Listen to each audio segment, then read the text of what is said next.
everyone. So in today's video I'm going to discuss with you the another important periodic property which is known as electronegativity.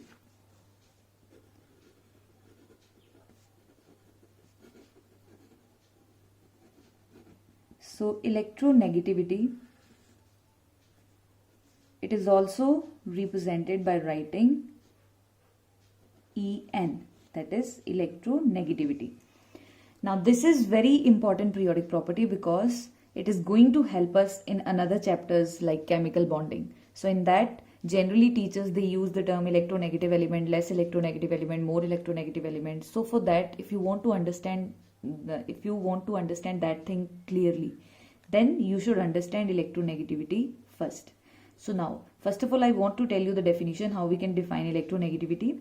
So electronegativity, basically it is not a type of energy as we have studied in the other periodic properties. They are the type of energies. So electronegativity, it is tendency of an atom. So this thing you have to remember. It is not a type of energy, it is tendency of an atom to attract a shared pair of electron toward itself in a molecule. Now how? I will explain you by giving an example. For example, if I am writing here HCl, we know that it is a covalent compound. Now how this HCl is formed? There is a sharing of one pair of electron, one from chlorine and one from hydrogen. So this bond is formed between hydrogen and chlorine by sharing of one pair of electron. Now this one pair of electron, slowly and slowly, what we can see, we can observe this one pair of electron, it will be attracted toward chlorine, or chlorine can attract this shared pair of electron more as compared to hydrogen. So what will happen? The cloud of this shared pair of electron, it will shift toward chlorine. Why? Because the chlorine is more electronegative and hydrogen is less electronegative. So what we can say, electronegativity, it is a tendency of an atom to attract shared pair of electron in a molecule. This is known as electronegativity, and we can represent this by writing En. And as I have told you, it is a type of tendency. It is not a type of energy. So the units of this particular periodic property, there are no units, or simply we can say that it is a type of dimensionless quantity. It is a dimensionless property. Dimensionless means it is having no units. Next is, then if it is having no units, then how we can measure it? So we can measure it on a scale. Now this scale, the most appropriate scale, it was given by Linus Pauling. Linus Pauling, he was American chemist. He has given one scale to represent electronegativity of atoms in a periodic table, of elements in a periodic table. So he has given one scale. The values vary starts from 0.7 to 4. Now the values on scale, the values are in between 0.7 to 4. Now 0.7, it is the lowest value and 4 is the highest value. Okay. Now 0.7, you have to remember, it is very important question. They can ask you in paper that in a periodic table, name the element which is having least electronegativity. Then you have to give answer. 0.7 value for the electronegativity is for atom cesium. Element cesium. And the highest value of electronegativity, that is 4, it is for fluorine. So these are the two important questions they can ask you in paper. The element having least electronegativity value, the element is cesium, and the element having highest electronegativity value, the element is fluorine. Now why fluorine has highest electronegativity value? Because that we will discuss in the factor affecting electronegativity. Now there are two factors. Again, we have two factors on which electronegativity depends. Number one is known as atomic size, same as that of the previous periodic properties, and the second factor we have nuclear charge. Now first of all, we will discuss atomic size. So atomic size, we know that it is directly proportional to number of shells. So if the size of the atom is small the size of the atom is small, then number of shells will be less. And if number of shells will be less, easily the nucleus of one atom can attract electron toward itself. Okay, so in this case, always remember it is different from that of electron affinity. Electron affinity, what was electron affinity? When electron is added. But in this case, the shared pair of electron only it will attract toward itself. It is not added, basically it is only shifted toward that atom. Now the atom towards which this pair of electron will be shifted, that atom will have more electronegativity value, and the atom which is away from this shared pair of electron, that atom will have less electronegativity value. We are going to start with atomic size. So what is atomic size? Atomic size is size of an atom, and we know that atomic size, it is directly proportional to number of shells, or you have to consider number of shells, they are inversely proportional to attractive forces.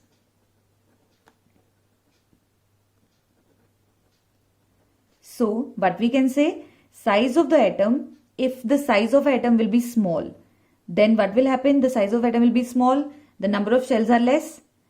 The number of shells are less, then attractive forces are more. So shared pair of electron can be attracted toward the atom which is having smaller size. And when the number of shells increases, the size of atom will increase.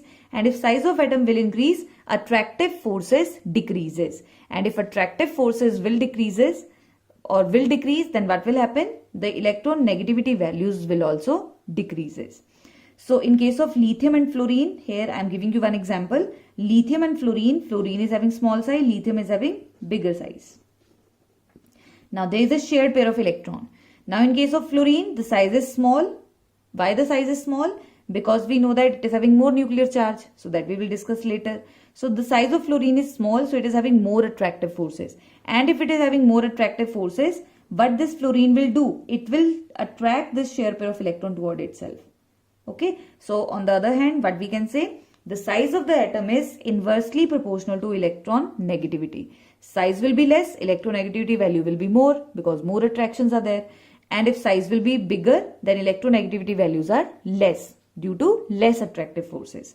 Now the second factor, we have nuclear charge. Now nuclear charge, it is directly proportional to attractive forces. So what is the meaning of this? If we have more nuclear charge in a particular, if an atom or any element is having more nuclear charge, then it can attract share pair of electron toward itself more easily because of the presence of more attractive forces. So thus what we have concluded, nuclear charge is directly proportional to electronegativity. If nuclear charge will be more, electronegativity values will also be more. Now next we have what is the trend of electronegativity in a period or in a group. So first of all, I will tell you the trends of electronegativity in a group. Okay, now in a group, first I will give you the example of two groups. So now here I am taking the example of first, only with one group you can understand. So that is fluorine, chlorine, bromine. Okay, so this is the group number 17 in case of non-metals. Now fluorine, you know the size of fluorine is small because it is having 2 number of shells. Size of chlorine is bigger than that of fluorine because it is having 3 number of shells. Size of bromine is bigger than that of chlorine because it is having how many shells? It is having 1, 2, 3, 4 shells. Okay. Now the shared pair of electron, for example, there is a shared pair of electron is present. Now out of these 3 atoms, which atom will attract this shared pair of electron more easily? So this shared pair of electrons will be attracted by fluorine more easily as compared to chlorine and bromine. Why? Because the size of fluorine is small. And if size of fluorine is small, then what will happen? Now it is not gaining electron, it is only attracting this shared pair of electron toward itself. So here we will not consider the electronic repulsive forces. Why? Because these 2 electrons, these are not gained by fluorine, these are only attracted toward fluorine. Okay, so there is a difference. So by attracting these, this fluorine can attract these shared pair of electron toward itself. Why? Because the size of fluorine atom is small. So as it is having only 2 shells, so easily nucleus can attract this shared pair of electron. But in case of chlorine, it is having 3 shells, so nuclear forces are less as compared to fluorine. And here also in case of bromine, it is having 1, 2, 3, 4 shells, so nuclear forces are less or you can say the screening effect of shells will be more. As the screening effect of shells will be more, so attraction forces will be less. Okay. Now another example which I'm giving you, group number 1 elements. They are the elements, all the metals are there. So it is lithium, sodium and potassium. Now again, lithium atomic number 3, sodium 11 and it is 19. Size of lithium is small. It is having only 2 shells. Sodium, it is having 3 shells, and potassium, it is having 4 shells. Okay. Now again, same is the case if we have a shared pair of electron. Now this shared pair of electron will be attracted toward lithium more easily as compared to these two. Why? Because size of the atom will be more, attractive forces will be less. And if attractive forces will be less, electron affinity value will also be less. Electronegativity value will also be less. So what we have concluded from here, as we move from top to bottom in a group, the electron negativity values will also decrease as similar to that of ionization energy as well as electron affinity. Now second we have, when we talk about a period, what is the trend of electronegativity in a period. So again I will consider one example of elements of second period: lithium, beryllium, boron, carbon, nitrogen, oxygen, fluorine. And next we have neon. Now again, the general trend I will consider only up to 17 group elements. So again, this is exception because of its stable electronic configuration. Now in this case, lithium, beryllium, boron, carbon, nitrogen, oxygen and fluorine. As we move from left to right in a period, the nuclear charge will increase, and if nuclear charge will increase, the attractive forces will also increase. And if the attractive forces will increase, then what will happen? The size of atom will be smaller, and if size of atom will be smaller, nuclear charge is directly proportional to electron negativity. Now how? For example, if I am having a shared pair of electron, one is lithium, other one is fluorine. There is a shared pair of electron. Now fluorine is having smaller size. The size of fluorine is small. It is having 2 number of shells. Size of lithium is bigger than that of fluorine. Number of shells are same, but size is bigger. Why? Because it is having more nuclear charge. In the center it is having +9. In the center it is having +3. So nuclear charge is less in case of lithium and nuclear charge is more in case of fluorine. So it is having more nuclear charge. So this shared pair of electron which is in the center, but when these two they will make bond, then what will happen? This shared pair of electron, or you can say the pair of electron which participated in the bond formation, it will be drifted or it will be shifted toward fluorine. Why it will be shifted toward fluorine? Because nuclear charge of fluorine is more as compared to lithium. Or on the other side, but we can say the size of fluorine is smaller as compared to size of lithium. So thus we can say that nuclear charge is directly proportional to electronegativity. If more will be the nuclear charge, more will be the electronegativity value. But you can consider that, you can ask, or you sometime it comes in your mind that nuclear charge, as we move from top to bottom, nuclear charge also increases, because lithium is having +3, sodium is having +11 and potassium is having +19. But why we are saying, now here we are not considering nuclear charge, we are considering number of shells. Why? Because in a group, always remember, the nuclear charge factor in a group, it will be less effective as compared to number of shells. Because number of shells, the factor number of shells, it will dominate over nuclear charge. So whenever we talk about a group, always remember we have to consider number of shells. We will not consider nuclear charge. But when we talk about a period, as the number of shells are same, so what we have to consider? We have to consider nuclear charge. Hope it is clear to you. Now one more thing which I have left here.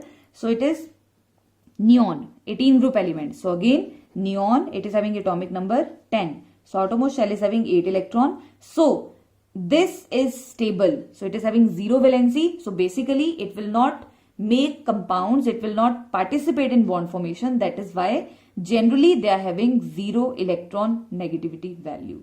What is the electronegativity value of these 18 group elements? It is having, they are having 0 electronegativity value. Why they are having 0 electronegativity value? Because they are stable. They are having stable electronic configuration. Okay. So here I wanted to tell you as we move from left to right in a periodic table. So what will happen? As we move from left to right in a periodic table, as nuclear charge increases, attractive forces will also increase, and if attractive forces will increase, then electronegativity value will also increase. So the electronegativity values, they will increase as we move from left to right in a period. Now, if related to this, if you have any queries, you can ask or you can comment in comment section. Thank you so much. Have a good day.